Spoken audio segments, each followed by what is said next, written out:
The hospital's sterile white corridors seemed endless as Adam Carter rushed through, his heart hammering in his chest.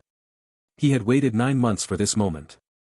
The thought of seeing his newborn child for the first time filled him with a strange mixture of anticipation and fear. But the dread deepened when he arrived at the maternity ward. His mother-in-law, Evelyn, stood outside his wife Sophia's room like a sentry. Her arms were crossed, her expression unyielding. "You can't go in," Evelyn said sharply. Adam blinked, caught off guard. "What do you mean I can't go in? That's my wife. My baby." Evelyn shifted her weight but didn't move. "Sophia's resting. She doesn't need to be disturbed." His gaze flicked to the door behind her, his patience thinning. "She just had my child. Of course she needs me in there." Evelyn's lips tightened, but she said nothing, her silence heavy with unspoken tension. Something was wrong. Adam could feel it clawing at him, but he couldn't put a name to it.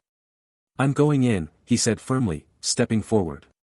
Evelyn didn't resist, but the look she gave him was one he wouldn't soon forget, part pity, part warning. Inside, Sophia lay pale against the hospital sheets. Her blonde hair clung damply to her forehead, and her eyes were heavy-lidded with exhaustion.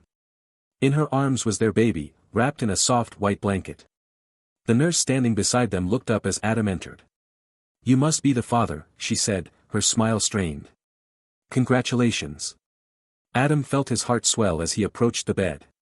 "Sophia," he murmured, his voice trembling. "Look at you. You did it."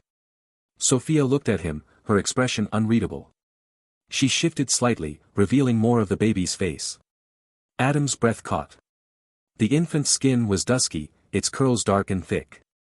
His mind stumbled, caught between two warring truths. He and Sophia were both white. He blinked, as if the simple act of doing so might correct what he was seeing. But it didn't. The words died in his throat. His hands, which had reached instinctively toward the child, fell to his sides. The nurse glanced between them, the awkward tension palpable. "I'll give you a moment," she said softly before stepping out. Adam stared at Sophia, his pulse a roaring tide in his ears. "What's going on?" he asked finally, his voice hoarse.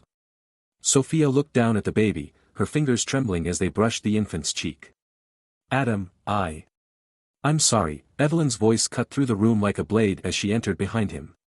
"I told her this was a bad idea." Adam turned to her, his face darkening. "A bad idea? What are you talking about?" Evelyn crossed her arms again, her chin lifting. "We all make mistakes, Adam. The question now is how you're going to handle it." He turned back to Sophia, the weight of his mother-in-law's cryptic words pressing on his chest like a vice. "What is she talking about?" Sophia's lips parted, but no sound came. The silence stretched until it became unbearable. Finally, Adam whispered, "Is this my child?" Sophia flinched, tears welling in her eyes. She clutched the baby closer. "I don't know," she admitted, her voice breaking. The room spun. Adam staggered back a step, gripping the edge of a nearby chair to steady himself. "You don't know." Sophia's tears spilled over as she tried to speak, but no explanation could make sense of the storm brewing inside him. He needed air. He needed clarity. Without another word, he turned and walked out, Evelyn's gaze following him, cool and judgmental. In the corridor, Adam found the nurse waiting. She looked startled to see him so soon. "I need to speak to someone," he said, his voice shaking. "About the birth certificate. I won't sign it, not until I know the truth." Her expression turned sympathetic. "Of course," she said quietly. "We can arrange for a paternity test." Adam nodded, his throat too tight to speak. He had dreamed of this day, of holding his baby, of starting a new chapter with the woman he loved. But now, all of it was ash in his mouth, and he wasn't sure what would rise from the ruins. Adam sat in his car in the hospital parking lot, staring at his trembling hands on the steering wheel. His breath came in shallow gasps, his mind an unforgiving tide of doubt and betrayal.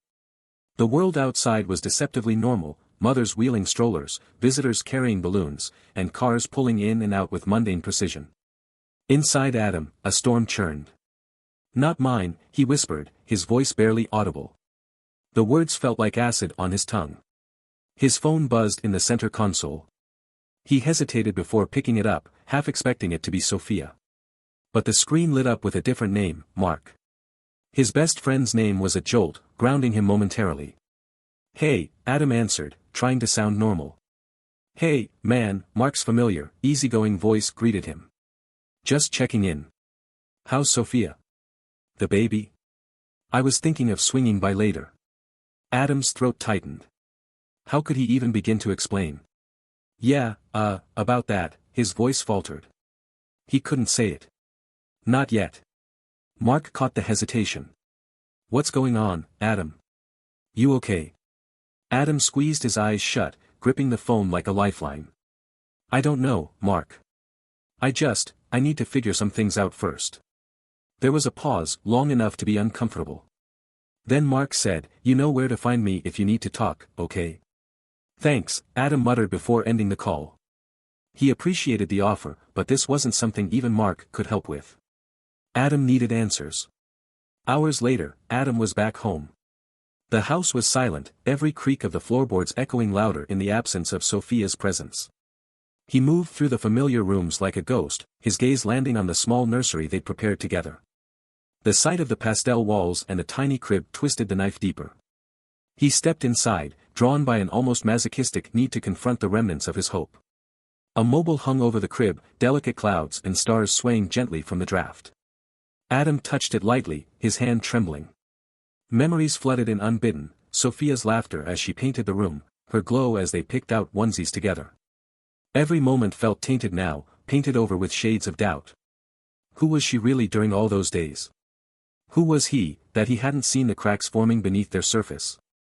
Sophia called later that evening. Adam let it ring 3 times before answering. "Yeah. Adam," her voice was soft, pleading. "Please, can we talk?" He gritted his teeth. "Talk about what?" "About how my child might not be mine. About how you've been lying to me for God knows how long."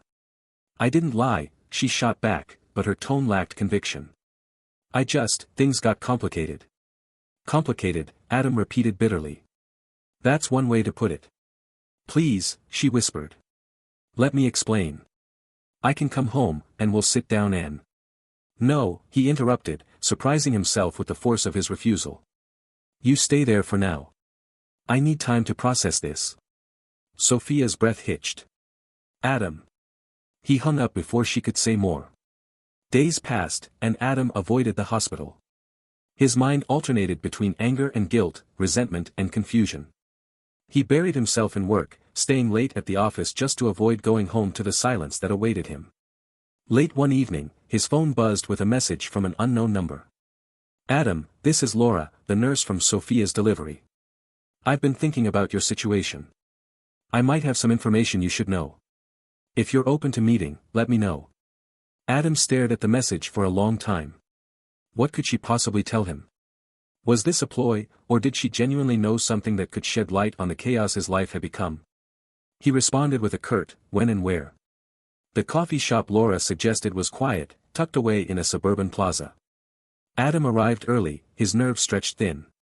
He spotted Laura as she entered, her nurse's scrubs replaced by a simple sweater and jeans.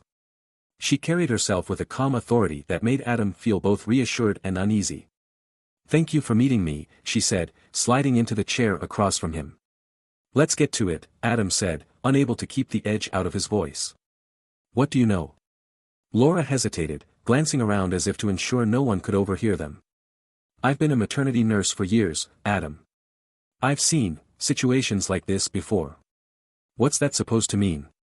"It means," she paused, choosing her words carefully. "Sophia's behavior during labor was unusual. She kept asking me who would see the baby first, who would know." Adam frowned. Why would that matter? Because she was anxious. Not the normal kind of anxiety about becoming a parent. This was different, specific. She kept glancing at your mother-in-law, like she was looking for reassurance. Adam's stomach churned. Evelyn had been unusually controlling ever since Sophia's pregnancy began, but he'd chalked it up to overprotectiveness. Now he wasn't so sure. Laura leaned closer. "I shouldn't be telling you this, but I think you deserve to know." When Sophia was admitted, her chart included a request for an external paternity test to be conducted after delivery. Adam's blood ran cold. "What?" "I don't know if the test was completed," Laura admitted. But someone, either Sophia or Evelyn, was prepared for the possibility that, she trailed off, the implication hanging heavily between them. That night, Adam sat in the darkened nursery, the weight of Laura's revelation pressing down on him. He stared at the mobile, now motionless in the still air. Evelyn's involvement made a twisted kind of sense, her insistence at the hospital, her guarded behavior throughout the pregnancy. But Sophia? She had carried this secret, nurtured it, and still let Adam dream of a future that might never have been his. The rage that had simmered for days began to boil.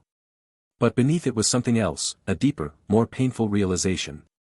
This wasn't just about betrayal. It was about what kind of man he wanted to be next. Adam sat at the dining table, staring at the untouched glass of bourbon in front of him. His hands were steepled, elbows resting on the table as he tried to untangle the mess of thoughts that had consumed him since his meeting with Laura. The possibility of a planned paternity test haunted him.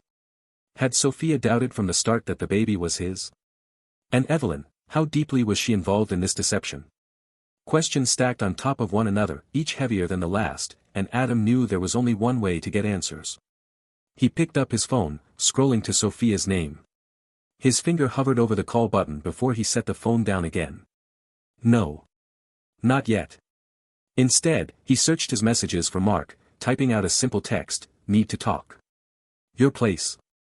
Mark lived in a modest but comfortable apartment on the other side of town. The living room was cluttered with evidence of his hobbies, half-finished models, stacks of vinyl records, and a guitar leaning precariously against the couch. He greeted Adam at the door with his usual laid-back demeanor, though his expression grew serious when he saw his friend's face. "Man, you look like hell," Mark said, stepping aside to let Adam in. "Feel like it, too," Adam replied. He dropped onto the couch, running a hand through his hair. "I need you to hear me out. And I need you to tell me if I'm overreacting." Mark grabbed 2 beers from the fridge, handing one to Adam before sitting across from him. "Shoot." Adam hesitated for a moment, then spilled everything: the baby's unexpected appearance, Sophia's confession, Evelyn's interference, and Laura's revelation about the paternity test. Mark listened without interrupting, his expression growing darker with every detail. When Adam finally stopped, Mark leaned back, exhaling sharply. "Damn. That's a lot." "Tell me about it," Adam muttered, rubbing his temples. "I don't know what to do, Mark. I feel like I'm losing my grip on everything." Mark took a long swig of his beer, his gaze thoughtful. "First off, you're not crazy. Anyone in your shoes would be spiraling. But you've got to stay focused. What do you want out of this?" Adam frowned. "What do you mean?" "I mean, what's the endgame here? Are you looking for revenge? Closure? Do you want to salvage things with Sophia, or are you ready to walk away?" The question hit Adam like a gut punch. He hadn't allowed himself to think that far ahead. I don't know." Mark nodded slowly. "Then start with what you do know. Get the test. Find out the truth. Once you've got the facts, then you can figure out what comes next."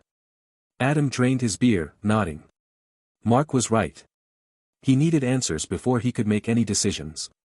The next morning, Adam called the hospital and arranged for a paternity test. The nurse on the other end was professional and discreet, assuring him the results would be expedited. All he had to do was bring the baby in for a sample. When he told Sophia about the appointment, her reaction was immediate and visceral. "Adam, no," she said, her voice breaking. "This is humiliating." "Humiliating?" Adam snapped. "You think this is about you feeling embarrassed? I have every right to know if that child is mine." Sophia flinched, tears welling in her eyes. "I understand how you feel. I do. But we don't need a test. I'm telling you, Adam, there's no one else it could be. And I'm supposed to take your word for it? After everything?" His voice cracked with emotion, and he hated the vulnerability it betrayed. She opened her mouth, then closed it again, as if realizing there was no argument that would satisfy him. In the end, she simply nodded, her shoulders slumping in defeat. "Fine. I'll bring the baby." The wait for the results was excruciating. Adam threw himself into work, but no amount of distraction could quiet the gnawing unease in his gut. His interactions with Sophia were reduced to strained conversations, their once easy rhythm replaced by an awkward, stilted silence. When the call finally came, Adam was in the middle of a meeting. He excused himself, stepping into the hallway with his phone pressed tightly to his ear. "This is Adam Carter," he said, his voice tight. "Mr. Carter," the nurse began, her tone careful. "The paternity test results are in. I think it would be best if you came in to discuss them." The words sent a chill down Adam's spine. "Just tell me," he demanded. "Is the baby mine?" There was a pause, and then, "No, Mr. Carter. The results show you are not the biological father." The world tilted beneath him. He gripped the wall for support, his mind struggling to process what he'd just heard. "I see," he said finally, his voice hollow. "Thank you for letting me know." That evening, Adam returned home, the weight of the truth pressing down on him like a physical force. Sophia was waiting for him in the living room, her expression a mix of guilt and dread. "Well?" she asked softly. Adam didn't answer right away. He set his keys on the counter, took off his jacket, and finally turned to face her. "It's not mine," he said, his voice flat. Sophia's face crumpled, tears spilling down her cheeks. "Adam, I'm so sorry." Don't," he said sharply. "Don't try to apologize. Don't try to explain. Just tell me one thing, was it him?" Her eyes widened. "What? Who?" "Don't play dumb," Adam snapped. "You know exactly who I'm talking about. Was it him, Sophia? Was it Ethan?" Her silence was answer enough. The name hung in the air like a curse. Ethan. The man she'd sworn was just a colleague. The man Adam had always suspected was too close, too familiar. The man who had stolen the future Adam thought was his. "I can't do this," Adam said, his voice breaking. "Not anymore." Sophia sobbed, reaching for him, but he stepped back. "Adam, please. I love you." "Love?" he said bitterly. "You don't destroy someone you love." He turned and walked out, the sound of her cries echoing behind him. For now, he needed distance. Time to think. Time to figure out who he was in the wreckage of what his life had become. The dawn of a new day brought with it a chill, both outside and within Adam Carter's home. He sat at the kitchen table, a mug of untouched coffee in front of him, the steam rising like ghosts of a life he no longer recognized. Last night's revelations had solidified a decision he could no longer avoid. It was time to confront the truth, and act on it. When Sophia came down the stairs, the sight of her made his stomach turn. She looked fragile, wrapped in one of his old sweaters, the very picture of remorse. Her eyes were puffy from a night of crying, her movements hesitant as if she feared he might shatter at any moment. But Adam was past the point of fragility. He was stone now, cold and unyielding. "We need to talk," Adam said, his voice steady. Sophia paused at the base of the stairs, clutching the railing. "Adam, I know what you're going to say, but please. Stop." He cut her off sharply, his tone slicing through her words. "This isn't a discussion. It's a decision." She swallowed, her hand trembling as she brushed her hair back. "Okay. Go ahead." Adam stood, his chair scraping against the floor with a harsh screech. "You and the baby need to leave." Her eyes widened, panic flashing across her face. "What?" "Adam, no. Where am I supposed to go?" "I don't care," he said coldly. "You made this mess, Sophia. You can figure it out." Her knees buckled, and she gripped the back of a chair for support. "Adam, please. Don't do this. We can fix this. We can go to counseling. I'll do whatever it takes." He shook his head, the bitterness in his heart bubbling to the surface. "Counseling won't change the fact that you betrayed me. That child isn't mine. This isn't my family anymore." Sophia sank into the chair, her hands trembling as she clutched at her sweater. "Adam, he's innocent. He's just a baby." Adam's jaw tightened. "I know he's innocent, but that doesn't make this my responsibility. I can't live this lie, Sophia. I won't." Her tears came in torrents now, her shoulders shaking with the force of her sobs. But Adam's resolve didn't waver.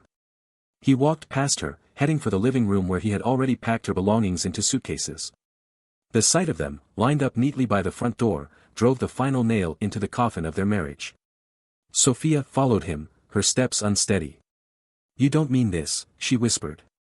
"You're just angry. Hurt. We can move past this. I can make it right." Adam turned to her, his expression hard. You can't make this right. You can't undo what's already done. He reached for the suitcases, hauling them onto the porch. I've already spoken to my lawyer. The divorce papers are being drawn up. You'll be served by the end of the week. Sophia gasped, the words hitting her like a physical blow. Divorce? Adam, no. We've been through so much together. You can't just throw it all away. You threw it away, Adam snapped. You made that choice the moment you decided to lie to me. This house isn't yours anymore, Sophia. Neither am I. She broke down then, collapsing onto the porch steps as her tears soaked the cold morning air. Adam didn't flinch, didn't offer comfort. His compassion had been spent long ago, drained by the betrayal that now defined their relationship. By midday, Sophia was gone, her car loaded with suitcases and a crying baby in the back seat. Adam watched from the window as she drove away, the image etched into his mind like a scar. The house was quiet again, eerily so, but the emptiness felt like a bomb rather than a wound. He sat down at the dining table, the divorce attorney's business card in front of him. Picking up his phone, he dialed the number, the weight of his decision settling over him like a heavy cloak. Mr. Carter, the attorney said after a brief introduction. Have you decided how you'd like to proceed? Yes, Adam replied firmly. File the papers. And make it clear, I'm not paying a cent in child support. That baby isn't mine. The attorney's tone was professional but sympathetic. Understood. I'll make sure we emphasize that in the petition. Adam ended the call and leaned back in his chair, exhaling a long, weary sigh. The legal battle ahead would be grueling, but he welcomed it. It would give him something to focus on, something to channel his pain into. That evening, Adam went into the nursery one last time. The walls were still painted with cheerful pastels, the crib standing empty in the corner. He sat down on the small rocking chair, running a hand over the mobile that hung above him. For a brief moment, he allowed himself to grieve, not for Sophia, but for the life he had imagined, the family he thought he was building. I wanted to love you, he murmured to the empty room, his voice thick with emotion. But you were never mine to begin with. He stood, leaving the nursery and closing the door behind him. The chapter was over. It was time to start writing the next one. The courtroom buzzed with muted conversations and shuffling papers, the sterile atmosphere charged with tension. Adam sat at the plaintiff's table, his lawyer beside him, their expressions calm but resolute. Across the aisle, Sophia sat with her attorney, clutching a tissue and glancing nervously at the judge's bench. The divorce proceedings had been swift but brutal. Adam's refusal to acknowledge the child as his own had turned a once private affair into a battle. The DNA results were irrefutable, and though Sophia's attorney argued for leniency, Adam's legal team had left little room for sentimentality. As the judge entered, the room fell silent. She took her seat and adjusted her glasses, her stern gaze sweeping over the courtroom. This case has been complicated, to say the least, the judge began, her voice firm. Infidelity and questions of paternity are always emotionally charged. However, the law is clear. Mr. Carter is not the biological father of the child in question, and as such, he is not obligated to provide financial support. Sophia let out a small, audible sob, her attorney placing a hand on her arm. Adam didn't look at her. His eyes were fixed on the judge, his face an impassive mask. Regarding the division of assets, the judge continued, the prenuptial agreement signed by both parties is valid and enforceable. Mrs. Carter is entitled to her personal belongings but will not receive spousal support or a share of Mr. Carter's premarital assets. Adam's lawyer leaned over, whispering, "It's done. You're free. Free." The word reverberated in Adam's mind like a bell, equal parts relief and emptiness. He nodded subtly, his gaze never wavering from the judge. "This court is adjourned," the judge declared, her gavel striking the sound block with finality. Outside the courthouse, the air was crisp and biting, the late autumn wind carrying the scent of decaying leaves. Adam stepped into the parking lot, pulling his coat tighter around him. Sophia caught up to him just as he reached his car. "Adam, wait," she called, her voice trembling. He stopped but didn't turn. "What do you want, Sophia?" She stood behind him, her breath visible in the chilly air. "I know you hate me. I know I deserve it. But I need you to know. I'm sorry." Adam closed his eyes, the weight of her words pressing against him like a tide. Slowly, he turned to face her. "Sorry for what? For lying to me? For breaking my trust? Or for dragging me through this mess? She flinched but held his gaze. For all of it. I never meant for things to get so out of control. I didn't want to hurt you. A bitter laugh escaped him. Didn't want to hurt me? You didn't just hurt me, Sophia. You destroyed the life we were building. And for what? For him. Her silence spoke volumes, the guilt etched into every line of her face. Adam took a step closer, his voice soft but cutting. Do you know what the worst part is? I loved you. I would have done anything for you. And you threw that away. Tears streamed down her face, but Adam felt no satisfaction in her pain. It was a hollow victory, a reminder of what had been lost. I hope you find what you're looking for, he said finally. But it won't be with me. With that, he got into his car and drove away, leaving Sophia standing alone in the parking lot. Weeks turned into months, and life began to settle into a new rhythm. The house, once filled with memories of Sophia, now reflected Adam's solitude. He had repainted the nursery, turning it into a home office where he could focus on work and rebuilding his life. One evening, as he sat on the couch nursing a glass of whiskey, his phone buzzed. It was Mark. How are you holding up? Mark asked. Adam considered the question, swirling the amber liquid in his glass. Better. Lighter, I guess. You sound it, Mark said. Listen, some of us are hitting that new brewery downtown tonight. You should come. For the first time in a long while, Adam found himself tempted. Yeah, he said after a pause. I think I will. At the brewery, the atmosphere was lively, the air buzzing with laughter and clinking glasses. Mark and the others welcomed Adam with open arms, their easy camaraderie a balm to his weary soul. For the first time in months, he allowed himself to laugh, to enjoy the moment without the shadow of his past hanging over him. As the evening wound down, Adam stepped outside for some air. The cool breeze felt refreshing against his skin, a stark contrast to the warmth of the bar. He looked up at the night sky, the stars scattered like pinpricks of light against the inky blackness. For the first time in what felt like forever, he allowed himself to hope. The scars of betrayal would remain, but they no longer defined him. He was free to start over, to build a life on his own terms. With a deep breath, Adam smiled faintly. The road ahead wouldn't be easy, but he was ready to take the first step. And this time, he would walk it alone.